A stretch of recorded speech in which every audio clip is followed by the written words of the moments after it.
would like to just go ahead and introduce my panelist. So first up, I will go ahead and introduce Dr. Sanjeev P. Sahani. Professor Dr. Sanjeev P. Sahani is the advisor to the Vice Chancellor of OP Jindal Global University and the member of governing body of the university. As a founding member of the management team, he was instrumental in establishing the university in the year 2009. Along with Vice Chancellor, Dr. Sahani is the Principal Director of the Jindal Institute of Behavioral Sciences. He serves as a professor in the university and also as the Director of Center for Victimology, Psychological Studies, Center for Leadership and Change, Center for Community Mental Health, Criminology and Forensic Studies. Dr. Sahani possesses an extensive and rich experience over 32 years in academia, industry, and government sector. His work spans in the areas of criminal psychology, cognitive and neuropsychology, forensic psychology, policing, and law enforcement. We welcome you here, sir. Thank you so much for joining us. Thank you. Next up, we have Professor Mahesh Kumar Soma. He's the professor from ICAF Business School, Hyderabad. Professor Mahesh Kumar has 23 years of experience in teaching soft skills and business communication to MBA. With over 18 years of experience in industry, he conducts regular guest lectures at reputed national institutes like National Academy of Construction, NIMSME, and also the Engineering Staff College of India. He is actively worked with the management development programs to executives of JK Paper, Intelli Group, ITC, Kerala Institute of Leadership, Administration, Post and Power Grid, Paradynamics Limited, and many more. He has also actively trained many teachers, trainers, and faculty by conducting the faculty development programs and train the trainer programs. We welcome you, sir. Thank you so much for joining in. Hi, good evening. Good evening to all of you. Good evening. All right. I move next to Mr. Aaron Jacob. He started his career in the development of the world, working towards the United Nations High Commissioner for Refugees during the Sri Lankan Tamil crisis, Sri Lankan Civil War, HelpAge International Organization. He moved to the education sector specifically to start up counseling centers in schools of Tamil Nadu. He has taught psychology and was the school counselor at the Doon School for becoming the secondary school principal and founding member of the Aga Khan Academy in Hyderabad. He's currently working for HUS International as the school director in Chennai. We welcome you. Thank you so much for joining in. Thank you. Yeah. All right. Next up, we have Anisha Jain. Ms. Jain has been on the team for July 2011. Her expertise includes diagnosis and treatment of various psychological issues through counseling, individual, family, parent-child, marital, and premarital, and psychological testing as well. She has extensively experienced and has a good amount of experience in treating the individuals of varied age groups suffering from clinical disorders such as depression, anxiety, phobia, OCD, personality disorders, and many more. She is also skilled in supporting individuals to cope with aggression, anger concerns, work-life balance problems, daily stresses, workplace hindrances, and many more too. And the list goes on. She believes in a holistic approach, and depending on the individual cases, she uses a combination of therapies such as CBT, insight-oriented therapy, supportive therapy, solution-focus-based therapy, and many more. She also supervises clients undergoing RTMS, TDCS, treatment for psychiatric problems. We welcome you, Anisha. Thank you so much for joining in. Thank you so much for having me. Right. And also we have with us everybody's favorite. We have PD sir here with us who will be moderating the session for us. So we'll begin. Just to set the context and the tone of the session right, I would just want to state a few facts here. Whenever we talk about importance of emotional well-being, we are in a space where we are touching upon something called as mental health, right? Now, when we actually look at the definition of well-being, we see that it's a state of complete physical, mental, and social well-being. And it's not just merely absence of diseases.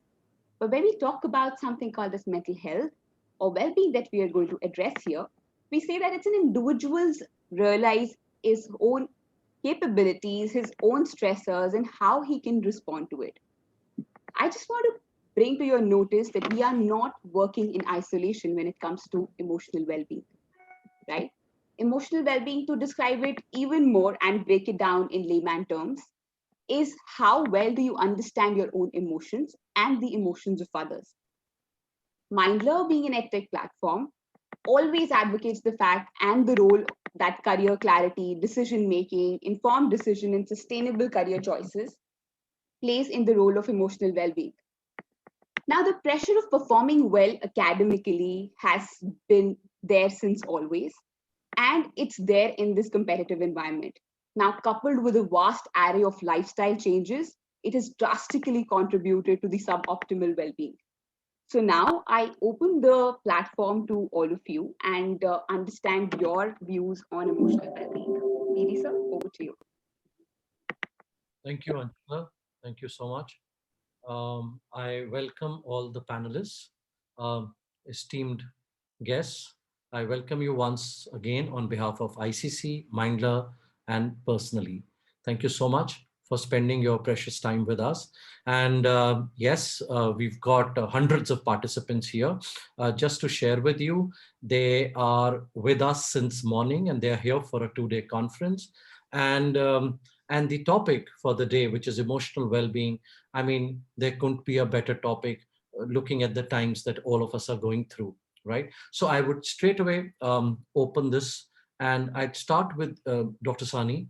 Dr. Sahani, just your opening remarks on your perspective on emotional well-being, please. Very good evening to all of you. This is a time of uncertainty. This is a time of anxiety, and I'm glad that people are realizing the worth of mental health professional. I'm also a little sad, although I'm going to give my respect to all the doctors, nurses, medical staff, and police people, but nobody talks about students. What the students are going through is terrible because, the class 12 board exams have not happened, and people who wanted to seek admission abroad, they are stuck, and parents are not able to take a decision, and there is a chaos at home. Everybody's jumping on each other's toes at home, and we are creating more chaos, more anxiety in our homes. I'm glad that this kind of a webinar is being held, and I just want to put it on record that we have also conducted over 318 webinars, and we have covered 100,000 people so far, school teachers, students, and all that, where we try to make them aware how mental health support is important for all of you. Just to give you a small perspective, India is not alone. That 1.4 billion population all over the world, according to UNESCO, is not able to have an access to the schools and colleges. Yes, abroad, people have started opening, and the new session this coming August, September, they are going to have it offline. Now, coming to India, I have written many times to Ministry of HRD and criticized their policies that even the student who's in a kindergarten or in class 1 or 2 are spending 3 to 4 hours online, and the senior students are spending like 5-6 hours online, and then obviously they have to be on digital and social media, and they are spending probably over 7-8 hours or 10 hours before the screen. That also causes, being a student of psychology, they can become an addict, and that also causes a lot of anxiety and stress to the students. The problems at home where parents, they are doing a policing job, that my son is studying or not, and even if the son spends a little more time in the toilet, they keep on knocking at the door that, hey, you are missing out certain things. And children are in a terrible shape. If there is a domestic violence, if there is a domestic abuse at home, that also causes to the misery of the students. For me, the students are suffering the most. And if I will get a time, I have developed a system, although I said 20 commandments, but maybe if I can speak only 5 commandments to deal with this anxiety and the situation at home, I'll be very happy. Thank you. Thank you, Dr. Sahani. Thank you. We'll definitely, I hope we'll get enough time that you could share a few commandments. We'll come back to you. Thank you so much for your opening remarks. Ms. Jan, I'd like to come to you for your perspective on emotional well-being, please. Often we use the word emotional. Ideally, emotional is just an aspect of an entire psychological well being. And like Anshita made a remark, that it is not just an absence of a problem or adversity. Emotional well being basically refers to our overall capacity of dealing with the difficult situations, being able to live a very functional, rewarding life. In fact, at the same time, also increasing our future opportunities to have pleasant, positive experiences. So, to understand what is emotional well being, we should also understand what it is not. It does not mean that there is no stressor in life. In fact, amidst the stressor, how are we able to maintain a mental health routine, a mental health hygiene? Um, so, a person who is doing emotionally well is likely to have more rational thinking, more constructive behaviors, higher self esteem, more confidence, meaningful interpersonal relationships, so on and so forth. So, I think emotional well being is an overall global capacity to be able to deal with things and also increase our pleasant experiences. Thank you. Thank you. Thank you for so much for sharing that. Professor Mahesh, your remarks, please. Good evening to all of you. I would say that emotional well-being is not just being happy. Emotional well-being is one state where you have the right perspective towards things. Even there are unhappy, unpleasant situations, you take them in the right spirit and deal with them. That is emotional well-being. And I would put it in some 4 or 5 aces, I would say, starting with the letters A. One is the attitude, your mindset. People say positive, negative. So what is your attitude to self? Then your attitude to people around you, your attitude to situations, isn't it? How you face situations, positively, negatively, isn't it? Or blaming people when something goes wrong, or a situation turns hostile, isn't it? Then fourth one is your attitude to your job or profession. Then your abilities, I would say. What are my competencies? What are my skills? Am I properly equipped to deal with my job? Or if it is a student, am I properly having the regular right skills and attitude to do this? So that is abilities. And the third dimension of emotional well-being is aspiration versus reality, isn't it? I have so many aspirations, so many ambitions, expectations from life. What is it that I am able to get? What are the goals that I am achieving? Right. That is uh, emotional well-being. Then fourth, your anticipations and how you prepare yourself towards various situations. See, if the pleasant things are happening, fine. What about the unpleasant things? You are properly oriented. You take them in your stride, isn't it? So these are the 4 aspects of emotional well-being. And then, of course, as somebody has rightly said, you have the physical well-being, you have the mental well-being, that intellectually competent, right?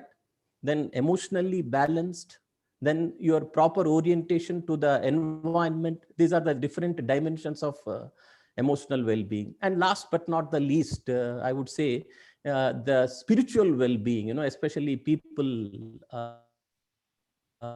who have this spiritual orientation, they are properly tuned, I would say. Of course, I'm not talking about the thieves, if I'm spiritually oriented, maybe I am sound emotionally, I feel. That's Okay. it. Thank you. Thank you so much. Thank you so much for sharing a perspective here. Mr. Jacob, over to you, please. Thank you, Dr. Nanda. A big thank you to all the other panelists who have actually highlighted, emphasized the role of emotional well-being. Uh, just a, I think when we are talking about emotional well-being, I look at it from the perspective of a community. It is just not the students who come to our school, It is, since the network has expanded, you're talking about parents, caregivers, and beyond. And rightly so, with the pandemic and with children spending, it's been a year and a quarter, perhaps, and a half, that students are at home.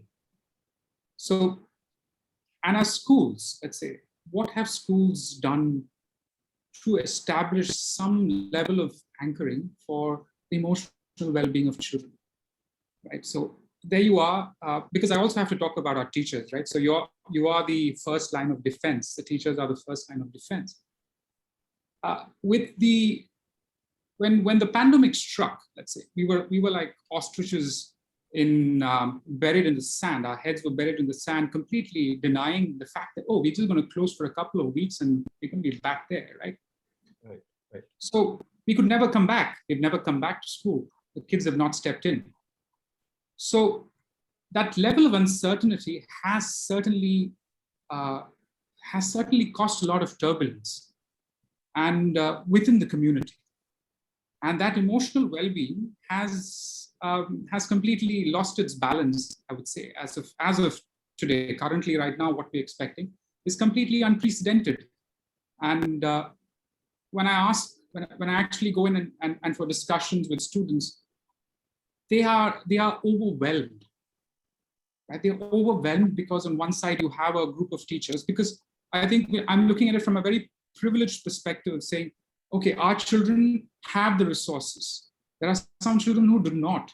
We were able to move into an online platform within a couple of days, but there are so many children who do not have that. True. So how would we as let's say, as educators, what have we done for the emotional well-being? I'm sorry, I'm digressing to moving away from the introduction to the status quo of what we are currently in. Right. Is pretty challenging. And I feel that we have not really done enough. We have let it run. The curriculum takes its own shape, and never having to actually step in and sort of and ask query about how are things at home. Your parents have been affected, but your assignments are not in. But our teachers have also have their own troubles and tribulations, right? So it's a very thin line. I would say we've been like these tightrope artists, right? We're walking on that tightrope, worried about what is going to happen constantly. So that is being shared with the students and with the parents as well. Thank you. So it's a very turbulent emotional well-being that I would talk about, or the emotional being. I think Dr. Sahani, you would started off by saying emotional being. I think the emotional being is in a very turbulent time as such, and that's personally my observation.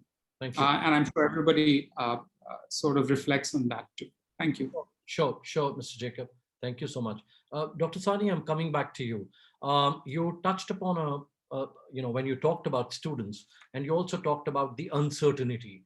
With the board exams, we don't even know if they would happen. If they won't happen, they happen, and if they happen, in what stage and what time. So there is clear chaos there. Even vis-a-vis entrance exams, most of the entrance exams we know have been indefinitely postponed, or they could happen in August, September, October. And you talked about international applications also. They will be waiting for students' scoreboards, but we don't know as done. So of course, this adds to anxiety and also affects the emotional well-being of students. So my question to you here is, what do we do about, we understand that students are facing this, right? But any quick tips from you for those students, especially senior class students? Right now, I'm just keeping the question of this focus as senior students. Of course, then we will go to other areas, please. Over to you. Perfect. Thank you very much. I would suggest, because the time is very less and I don't want to take time of other people, the first thing I would suggest that parents and the students need to concentrate more onto their nutrition. Once you are having more white flour, which is called maida in Hindi, the biscuits and cookies and cakes, because we are all eating too much while sitting at home, that causes aggression. Number two, if there is a consumption of more salt and sugar, that will also is a cause of a restlessness. The third thing in nutrition is that fasting and feasting at this point of a time, is not healthy thing. So that's about food. The second, which we keep on talking about, the physical activity. I'm not asking students and their parents to just have a stroll, but I want them to do some sort of activity. Their heart rate goes beyond 120, and they must sustain for that kind of a heart rate for at least 5 minutes. That will talk about the physical activity. Okay. Now, most of you will be surprised. I'm not talking about the panelists, but the people who are attending it, that hydration has to play a major role with academic achievement. There are a lot of research which talks about the enough hydration. If we, drink 4 liters of water every day, but that doesn't mean 2 liters in the morning and 2 liters in the evening, you have done your job. No, at least, every hour, if you are drinking 200 to 300 ml, that you see the change in yourself within 1 week to 10 days. Sleep plays a major role because students are at home and they would love to be, lying down on the bed. In fact, I want to give a message that the bedrooms should be used only for sleeping. And once you get up, get ready, lock your bedroom, and then don't enter and don't sit on the couch or in the bed. Sleeping pattern, I just want to tell you, if the students are here, if you really want to do well, one of the questions was how they can do well in the board exam. I will give you one mantra, is that, our parents used to say, you get up early morning and study, but they never told us what is the reason. But today we have realized with a lot of scientific research that once you get up, irrespective of 4, 5, 6, 7, 8, 9, once you get up, the 2 hours just after getting up, the retention could be up to 80%. And as the time passes and the night time, it could be only 14 to 17%. So it is important that we should not waste time. You may split your sleep into 2 parts, and even 4 hours of study is good enough on that. There has to be a proper communication at home, especially these days when all the time we are discussing. The role of the father is very important at this point of a time in talking about the concern. 3 more things. Every student must express themselves. That is more important because, and we should encourage our children to talk whatever they come. On a dinner table, after having dinner, everybody should speak for 2 minutes, whatever it comes. Then I would request students to develop a gratitude journal, which is a very old technique where if they know, this is my own personal technique, I could be wrong as well. If without looking at your phones, if you can write down, 30 or 40 names, whom would you like to thank? Could be doctor, nurses, teachers, and so on. If you can easily write in 24 hours, just thinking about and write down your name, that means your mental health is doing well. Similarly, relationship bank, with whom I can relate, just write it down. The people you have a trust, you think that they are for you, those kind of things will definitely help. There are many more things. If I given a chance, I love to speak. Thank you. Surely, Dr. Sahani, thank you so much. And we will keep coming back to each one of you. Thank you so much. Those are dear participants. I hope you're enjoying this discussion. And those were fabulous tips that were given by Dr. Sahani. Ms. Jain, I'm moving on to you, please. The focus is senior class students. Your pointers, please. Yeah, like you mentioned, that there's a lot of anxiety, a lot of insecurity because I don't know what's going to happen. Am I supposed to give the exam? Am I supposed to wait? Am I supposed to prepare? What do I even do? So somewhere students will also have to define their new normal. That this time is actually very unstructured, very unorganized. It's become more flexible, more free flowing. So changes in schedules are expected. And instead of us sticking to a fixed date, a fixed month, somewhere we'll have to practice range of time period. We'll have to think of it can happen anytime between point X to point Y. Possibly another thing that could help students is to have a little bit of a positive perspective. Supposing if I know it's gotten delayed by a month or a month and a half, maybe the students can also think, oh, you know what, I get more time now to prepare the things that I didn't know. I probably have time for second revision, or I didn't even cover my complete portion, and now I can do that. And like he mentioned, the other panelists, that we need to encourage the kids to talk, to express, because they may not feel that it is all right to talk to somebody about this. So as parents, as teachers, as coaches, we must assure them, encourage them that you can handle the situation and we are there to support you. Let them open up about their fears, their worries with their friends and family. When I'll talk to somebody who's going through the same thing, in the same boat, I will feel that it is less overwhelming. I'm not struggling alone. And another very important factor I think to address is the underlying anxiety. It's not only about the exams getting rescheduled.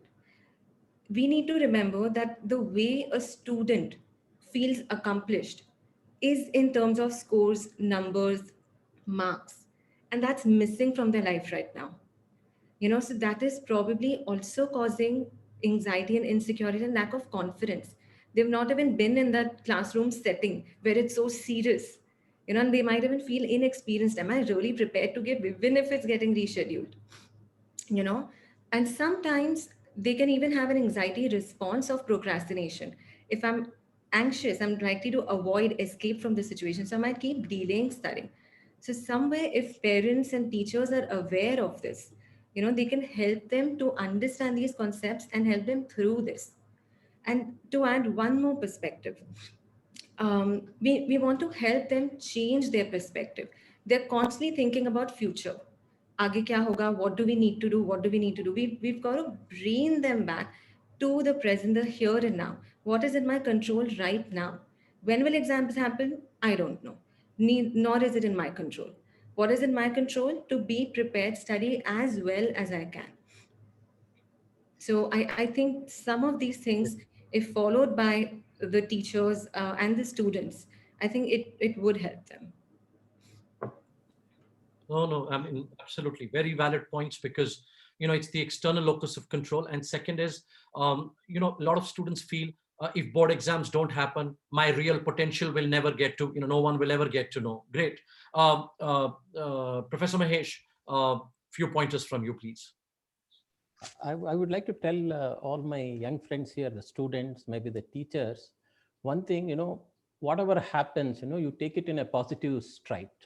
Like, certain times, when you feed negative things to the mind, you reinforce them with all the negative things, the disadvantages, problems, challenges, like that. I don't say that, we are in a, what you call a feel good state, but still, take the positives. I know you are working from home, you are attending the classes from home, but then see the positives. What are the positives for you? For example, as a faculty, I would say, okay, I'm saving some 2 hours time commuting to my college. 2, I'm in close association with my family. 3, I can do things at my own pace. That is most important. See the positives like that. I'm very relaxed until and unless there is a class at 9 o'clock. Otherwise, I get ready by 9:30, 10 o'clock. But then what I should do, it's going in my mind. What are my plans for the day? What is it that I need to do? So that's why I tell all my young friends, you see the positives of working from home, isn't it? So there is no chance, there is no, what you call, there is no choice for you. We are forced to stay at home. So there is no point in cribbing about the situation. I would tell all the students and also the teachers over here, see the positives from these things. And then a good diet is very, very important. I fully endorse the points of Dr. Saini. And then maybe supplement your diet with about 20 to 30% of fruits and vegetables. You have those elements which will neutralize that cortisol, or what to say, that stress hormones that are there. And 3, a very good physical exercise. Every day, minimum half an hour. If nothing else, you just do walking, which will help you. We call it as, what you say, the feel good factor, this positive hormones are situated. A good physique, a good mind, isn't it? That is always we talk about. So don't say that, you are wasting money and wasting time on all these things. But even if you are having exams also, I would always suggest never neglect your physical exercise. At least 30 minutes. That is very, very important. And do some breathing exercises. Thank you. Maybe I do some stress management sessions, simple breathing techniques, which will know three things. One is it is helping you. It is also strengthening your lungs. In the pandemic, people say, your lungs you need to take care of, right? Simple breathing techniques like Anulom Vilom or Pranayama. There are so many other things. If the time permits, I'll share with you. And then your mind is also free. So always I say, take the positives to do the things in a relaxed way. Now that you are at home, do the things in a relaxed way. And then never forget about your goals. And to the teachers, I would say, if some assignments are delayed, okay, it's okay. Don't put them, maybe 1 week time, 10 days time, whatever it is. But then see that the rigor is there. The rigor or quality is maintained, but then you are giving some time to them to submit their assignments. That is what I would say to you. Thank you. Mr. Jacob, I would like to, if you have a couple of points on this, why not? But I'd like to ask you a different question. You see, when we are talking about senior students, the old world used to be bonding, coming to school, meeting teachers, spending time, residential school or day school. Bonding used to be very different, right? So as you as the head of the institution, right, head of the school, my thing is, when students are missing all this, right, I understand social distancing, but social distancing also does not mean kind of social isolation, right? So what are your few points on this, please? That's a very interesting question you asked me, Dr. Danda. Just to add to the previous questions that you had mentioned, in the first phase of the pandemic, when we actually moved into online classes, there was a sense of, I would say, a sense of newness to the whole process, right? So there was that sense which carried us through for a couple of months. But then slowly there was a sense of fatigue which also crept in with the online classes. So the first thing I think as a school we did was we have something called family time at the start of a school. So that the job of the family or the head of the family is to actually just be there for the students and to initiate conversation, just to be that paternal figure, to give that space to children to actually share, keeping that very confidential too. So there was a buffer in that phase. So slowly with time, by the end of the academic year, as you see, most schools go through a trend when it comes to emotional well-being too. You can see it. It's been plotted scientifically, right? Be it a residential school or be it a day school. And as you come to the end of the term, when exams are up, and there is, thankfully for a school like ours, which follow the international curriculum, the IB or the IGCSE, the curriculums have cancelled examinations. Right. They've said it's the second year that they have cancelled examinations. So there's a sense of relief that the children have. So they are okay with whatever they've done.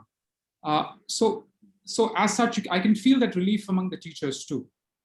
But now moving on to the next question that you have. So in the middle of the year, in the month of January and February, the government opened up schools and said, let the kids come back in. That would only be for grades 9 to 12, right? Right. So I was worried about it by thinking about, hey, will the parents let the children come in? So we had this hybrid model. And you wouldn't believe it. We had the whole school. And we had parents coming and saying, please take the kids back to school.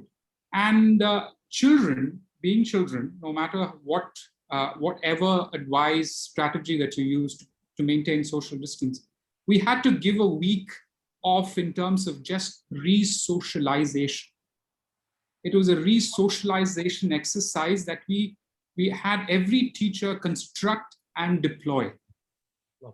It could be just me going into a classroom and just reading a book, a guided reading for the senior kids, playing team games. So we had to be creative and innovative and actually even defining the space, right? So, so I think that is meant to happen, and it surely should be planned in most schools when kids come back, because there is that loss of socialization, which includes a lot of elements in it.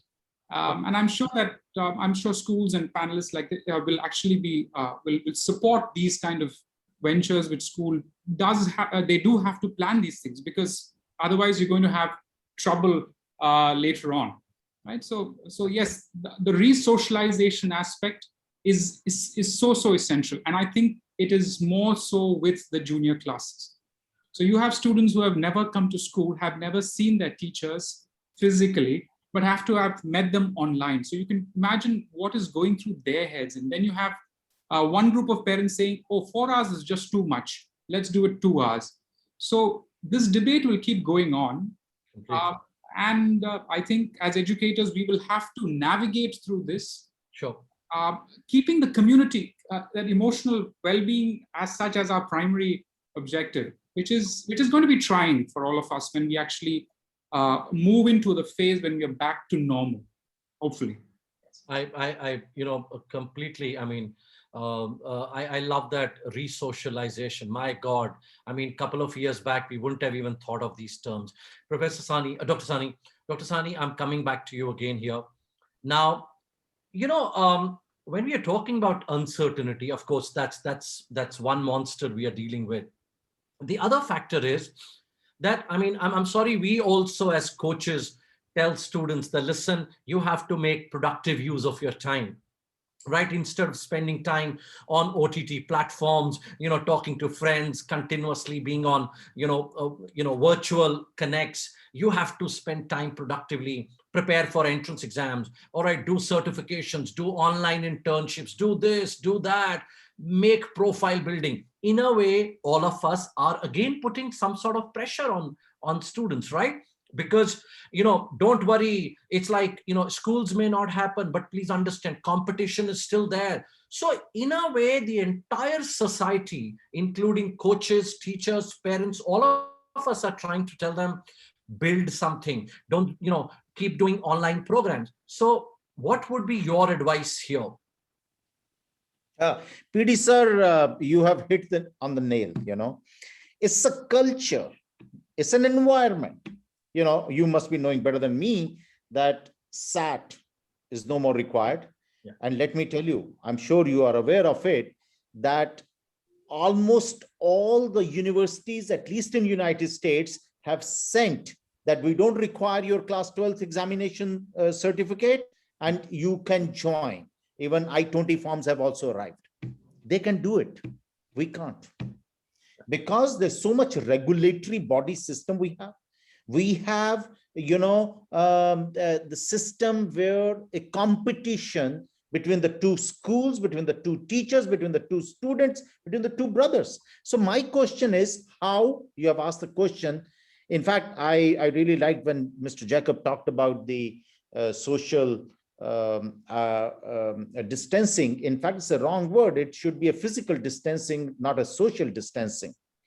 But one thing which will definitely help is that please take out some time and relax yourself. Now, I need not to tell you which relaxation therapy. I see. Different people respond to different kind of relaxation therapies. Although I know the stigma attached with the word psychology, people don't approach to a psychologist thinking that we don't require them. Although, like I've studied many years in US, I know that, it is always you get a good advice from a psychologist or a career counselors, because they are also psychologists. In fact, I'm very unhappy with the Indian school system, where I'm not talking about where you people are working, but in the majority of the schools, the CBSE says the psychologist is important. They are not doing psychological counseling. They are doing career counseling. So I haven't seen many psychologists working for the purpose of counseling. Now, talking about relaxation, was progressive muscular relaxation, autogenic training, self-hypnosis, how I can suggest myself.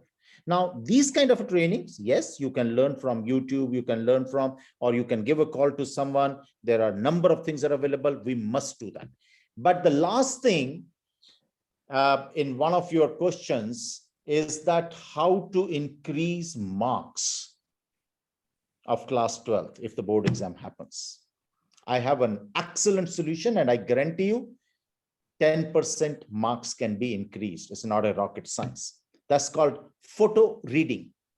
Photo reading is something so great. I would request if there are, let's say, 14 chapters in chemistry or physics or maths, not maths, but any other. So you just write the keywords of those chapters, and for 45 days, glance that paper only for 1 minute. So I'm asking the 5 subjects, 5 minutes in the morning, 5 minutes in the evening. Now, this photo reading, this goes to your subconscious mind, and this imprint in your mind. When you are taking exams, unfortunately, I know more about CBSE system, that there, if you have seen their, this called answer key system, which comes for teachers, you know, if someone has written 10 words, give them 10 marks, and 9 words, 9 marks, 8 marks, 8 marks, are more mechanical. If somebody has written much better, but not listed in that, so they will not get marks. So to have that, when this imprint, when you're getting a question paper, you know, you will be able to write that. These small things can help quite a lot. Thank you. Thank you. Ms. Jain, quick word from you on this. How can we support students here? Is it fair to ask them to kind of look at productivity? I think as adults, we ourselves has gotten so carried away with the term productivity. I think we are not trying to be productive anymore. Somewhere we're trying to be overproductive. And given the circumstances today, our facilities, our resources are limited. So possibilities that the productivity is going to decline instead of increase. So now when we are asking students to upskill and build your profile, well, we are looking out for them. We want the best for them and they want the best for themselves.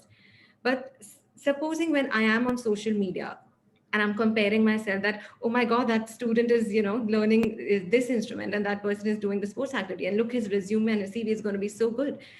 I think somewhere we need to remind ourselves, what was our original goal? What was our original plan?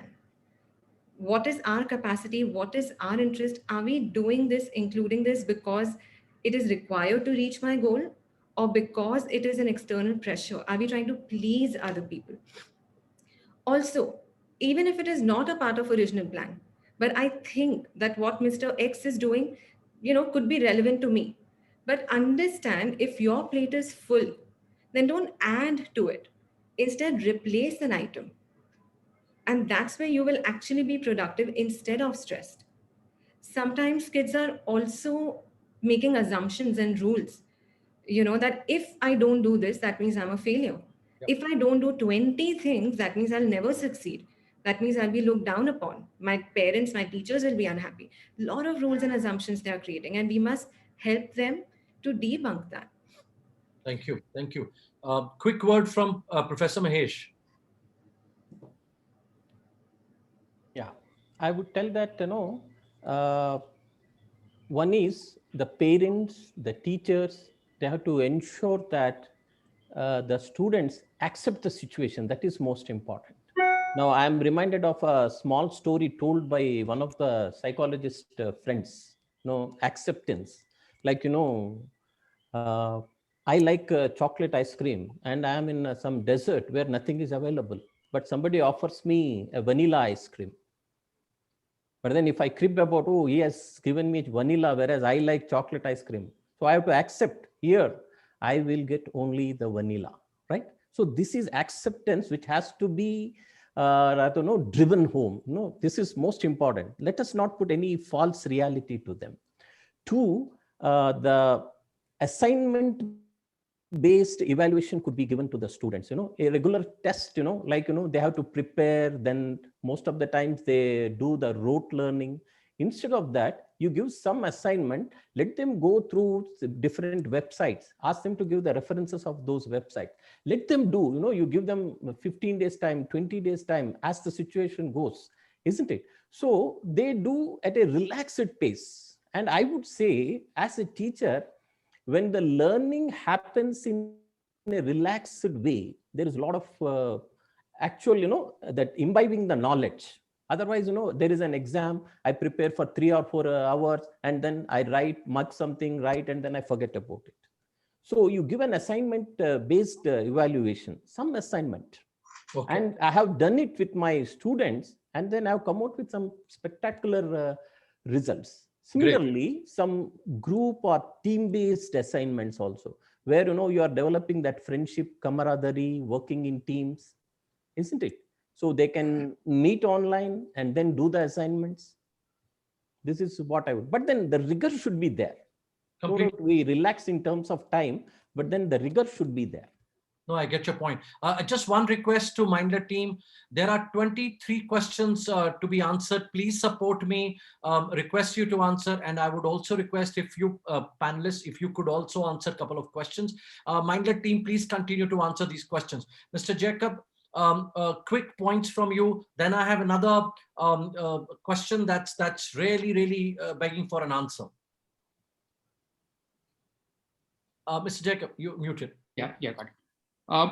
When I talk about, I think the end of year exams and things, I think I have a very biased perspective towards this, and I'm someone who has been in the international curriculum as an educator for quite a long time. So totally engrossed in the philosophy and totally baptized in it. So I think when the system very clearly said no examinations, it was a huge sigh of relief from all of us, from teachers, students, everybody, because the curriculum is so well made that you do not really have to really wait for the final examination to assess your students, right? So you've got a lot of internal assessments which are quite close to about 60% of the curriculum, and then it's finally predicted grades. So you have students who have already applied to universities, have got their scholarships in universities, places are ready.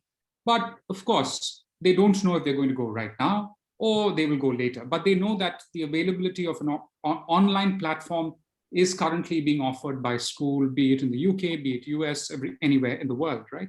So, so I think when I look at it from my perspective, I think things are fine. The level of anxiety is quite low, but there is another group of students who are in another curriculum and who actually have had, let's say, have come to us and said, is there some way we could actually be helped in these cases, right? Because we don't know what is happening. We've been preparing for God knows so long.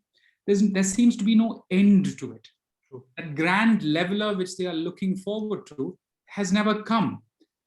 So you can't blame anybody for it, but I think there is a sense of giving up, a level of the motivation along with fatigue is what I think as parents, as caregivers, as teachers, we have to be aware of. I think that's a very primary role that we do have to play.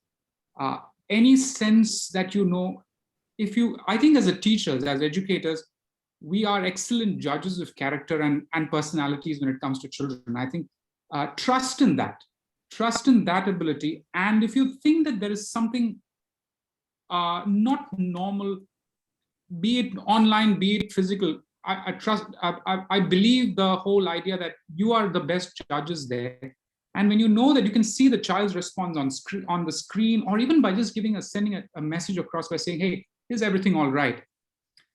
If he avoids you, try harder. There's nothing wrong in it, right? So if your ego is coming, if your pride is coming in the way, it doesn't matter. He's only going to feel, why is this man really pursuing me, right? But you've got a safe way to actually approach the child.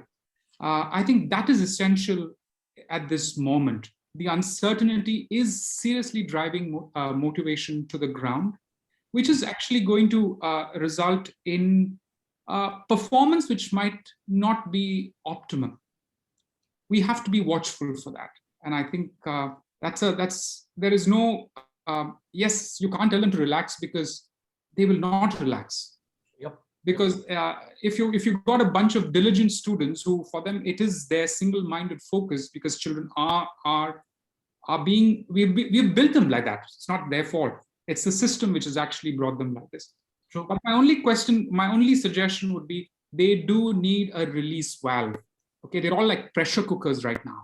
It's steaming in. So, as you said, counselor, teacher, parent, coach, whoever it is in the vicinity, they need a release valve. The release valve could be your stress busting exercises, your relaxation therapy. It could be a movie, it could be something. But I think as adults who are watching them, we need to be careful about this. Totally. This is I'm talking about it as a crisis point of view. Completely. This is a crisis which nobody really bothers right now. Unfortunately, no one is really given a damn about. No, you're right. And we need more such conversations. Yes, and you are the frontline workers, and we have to accept that. We as teachers are the frontline workers, and let's be there. We have the training. We have the training. All we need to do is exercise it, be it online, be it a physical classroom. You can even do a phone call. Nothing stops us from that. Whatever it is. We have to be more cognizant, right? Dr. Sahani, this is going to be the second last question for the day. Dr. Sahani, now my question is, a lot of students, what they ask is, they are looking at aviation almost badly hit, hospitality sector hit, so many industries being disrupted, right? Manufacturing sectors being hit. So suddenly, their question is, there is a very different kind of uncertainty and anxiety now, that why are we getting into these careers? We don't even know if these careers are going to survive, right? Now you have a very different level of, a future question mark, that what am I preparing for? Will these careers sustain? So how do we handle these questions with students, Dr. Sahani? A very good question, I must say, PD sir, because first of all, in 98% cases in India, it are the parents who takes a decision that which discipline they would like their child to go. But those 2% students, those who are strong enough and they show their desire, I would suggest for those kind of people, those who are not sure, liberal arts is the best option. Although, whether it's a UGC, Ministry of Human Resources Development, Education Department, everything is after liberal arts, it is dying in our country. Although I must tell you, this is the best thing, which if you are not sure what you want to do, this is the best subject which you can think of. But, most of the time we need to see what the scenario would be after 5 years, 10 years, 20 years down the line. If we see right now, everybody is talking about data analytics, business analytics, and all the marketing, entrepreneurship, all the development is based on data analytics. Then I suggest, if you have a little background on mathematics, then it is better that you opt to go for any course. Now, it could be data analytics, it could be business analytics, it could be design thinking courses, which are little niche. And I can guarantee you that these type of courses will definitely is the future of our students, rather than, same engineering and medicine and other courses. Since I don't know whether I will get a chance or not, last thing, because it's very close to my heart, which I want to mention, only parents can help children at the moment. The second could be people like career counselors or psychologists. But it's not in the hands of teachers much, because initially we didn't allow, if the student is not switching on their videos, it was okay. And now they are not even listening. You say, hey, how are you? Are you there? They don't even reply in majority of the cases. Right. Parents are putting maximum stress. Parents are to be blamed.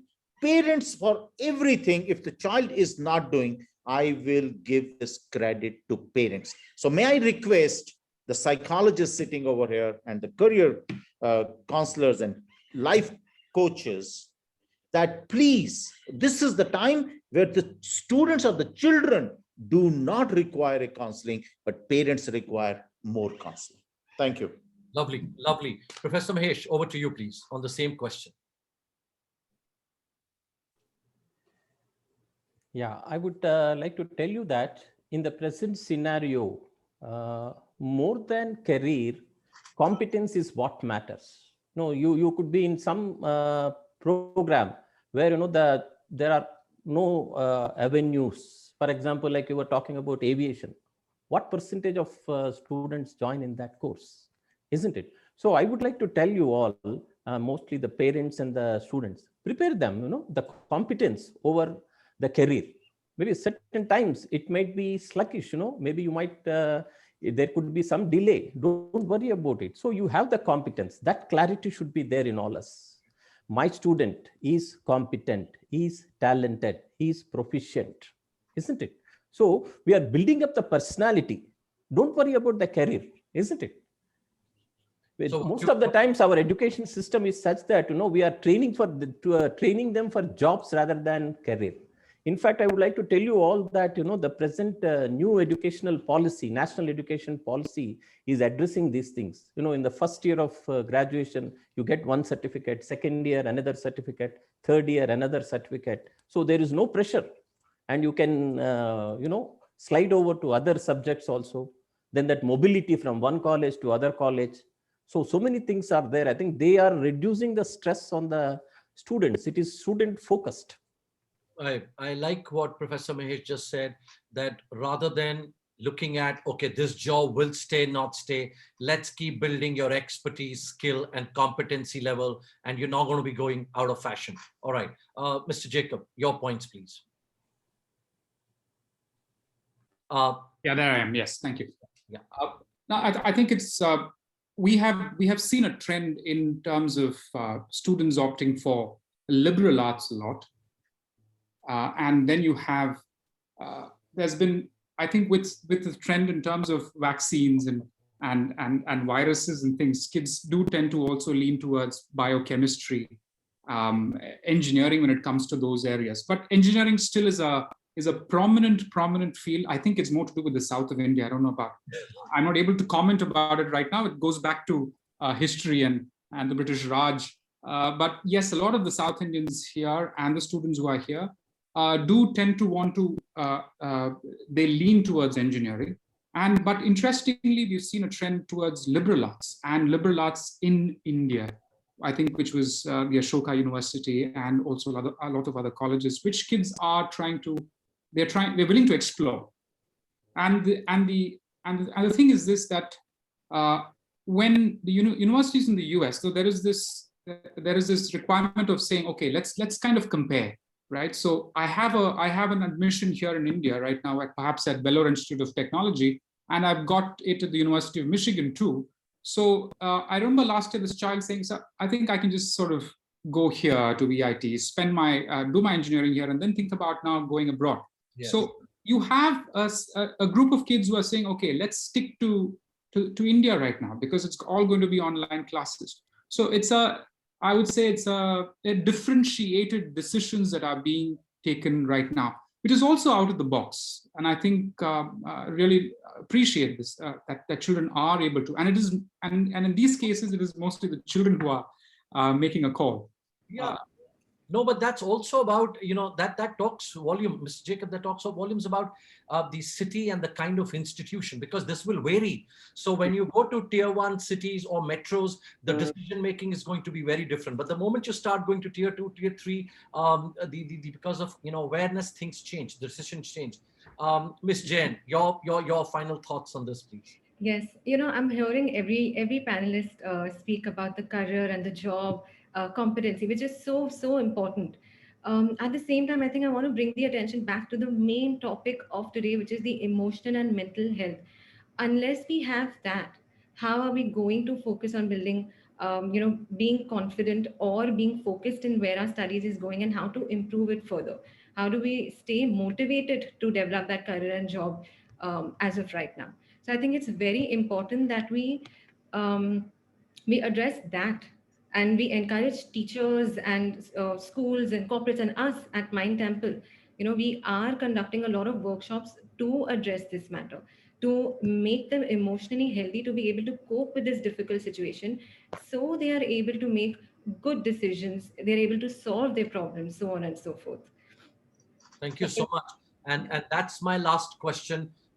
thank you so much, Ms. Jain, for picking it up. My question is, we've got Dr. Sahani, Professor Mahesh from universities. We've got Mr. Jacob from school institution, right? So I'd like the last words, like Ms. Jain has already talked about. I'd like to go to Professor Mahesh, Mr. Jacob, and then Dr. Sahani. You'll have the last word on this.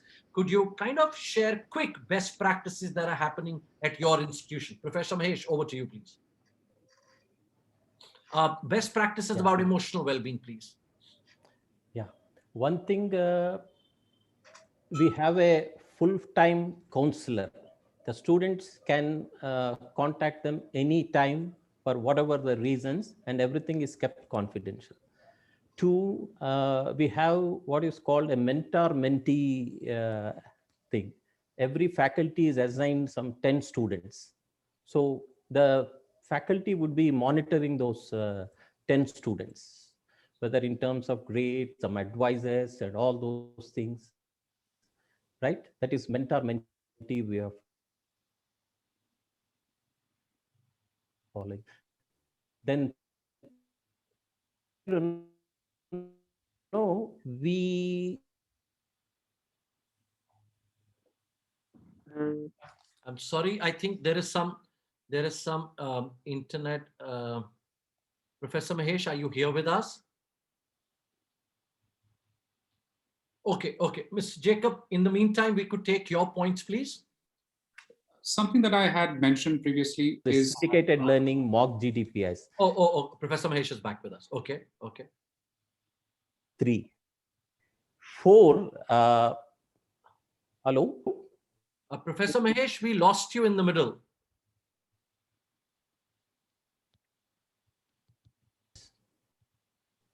Where a faculty guide and an industry expert or industry guide will be guiding the students, right? Then we have moved on to assignment-based evaluation, then MCQs. MCQs also not straightforward questions. What we are doing is application-based questions. Since we are on the online mode, so we are using MCQs with application-based questions. And then we have the case pedagogy, where, which will instill them. The students come prepared to the class and then they discuss. So these are the things we are trying to address the students' issues. Of course, prompt feedback. Okay. In the meantime, before we move to Mr. Jacob, I'd request if my panelists, if you are okay with participants reaching out to you, you could share your email ID with us so that we could send it forward. In case they want to get in touch with you, they can write to you. We are trying to engage the Anchita, can you just reach out, because we can't understand Professor Mahesh. I think there is a major this thing lag. Mr. Jacob, over to you, please. Any point that you'd like to highlight about your institution, any best practice that you'd like to share with us? You have already shared a lot. Is there anything else? I think that's mostly the first line of defense, your family, your teachers. It's mostly a community-based support system that you're looking at, rather than one person. It has to be multiple people who are part of that. So you're talking about a family, right? You're talking a family, it's multiple people. So I think those are the support structures that we have emphasized and reached out to during these times. I think it is also something that is possible for small institutions and perhaps community schools, something that can be thought about for larger schools too. Thank you. Dr. Sahani, over to you to have the last word on what are you doing at OP Jindal Global University? Dr. Sahani, you're muted. Dr. Sahani, you're muted. Yeah. I'm so sorry. At OP Jindal Global University, although we have 6 regular counselors, but let me tell you, students are not preferring going to the JGU counselors because they personally think they are being employed by the university. Then, they might leak a certain confidentiality to the faculty or administration. Once we realized, although those people are working with us, then we have started looking for the best private people. And then we have also had the online services where, they are all having an access, and we pay for that, and we are spending a lot of money, but almost 60% of the students, we have come to know that they give them the call. Other than the mentee, mentor, buddy scheme, the another thing which is important, I want to tell everyone, as you are all educators, the span of attention, whether it's a student or a person like me of 50 years of age, we all have a span of attention ranging between 10 minutes to 20 minutes. Now, when a professor comes into the class and if he starts teaching for continuously for 40 minutes or 50 minutes or an hour, is not going to work. So ideal system we have devised, and we have given these kind of guidelines, and every faculty is following that every after 10 to 12 minutes or 15 minutes, there has to be a paper and pencil activity. There has to be something which the quiz, or where we know, and we are also forcibly requesting that all the students should open their video cameras, and the participation and discussion is more important. Another thing what we have done is that we have given 70% weightage to the internal marks and 30% to the final. And for final also, we are giving them almost for a month to write, to take their exam and finish those kind of things. So number of things, if somebody wants, we can share those guidelines with all of you, and we would love to learn more on this case. But I want to thank PD sir and Mindler. That is a wonderful program to reaching out to so many people through you. We are really grateful to you. Thank you very much. Thank you so much. And we've had a brilliant discussion, and there have been so many insights that all of you are taking away. And just on a parting note, I'd like to share something. If students, who are feeling whether stressed or saying, why is it happening to me, or what am I going through, whether it's loss, grief, or stress, uncertainty, please tell them one thing: there is no they or them. There is no they or them. There's only us, because all of us are going through this. It's like a national disaster or an international disaster. All of us are going through this. And of course, as Dr. Sahani and my fellow panelists have talked about, that students are badly hit, but so are we. Everyone is badly hit, and we are all struggling and learning to cope with this. However, thank you so much. Thank you so much, Mr. Jacob, Ms. Jain, Professor Mahesh, Dr. Sahani, for being with us. And thank you so much to the Mindler team. And of course, hundreds of participants. You have been, our strength since morning. Thank you so much for being there. Anchita, over to you. Thank you so much, sir, and to all the panelists. This was a very, very needed and an insightful discussion for all of us. I hope we take away something from this particular discussion and acknowledge and express ourselves. I think that's what is the stepping stone here. Thank you so much, everyone, and we would love to host sessions like this in the coming time. Take care. Please be safe. Thank you so much. Thank you, everyone, for making it. Thank Have a nice evening. Bye-bye. you. Thank you. Bye, everyone.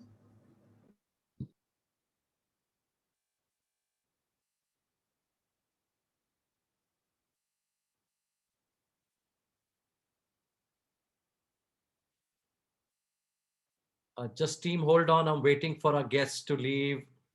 Just wait.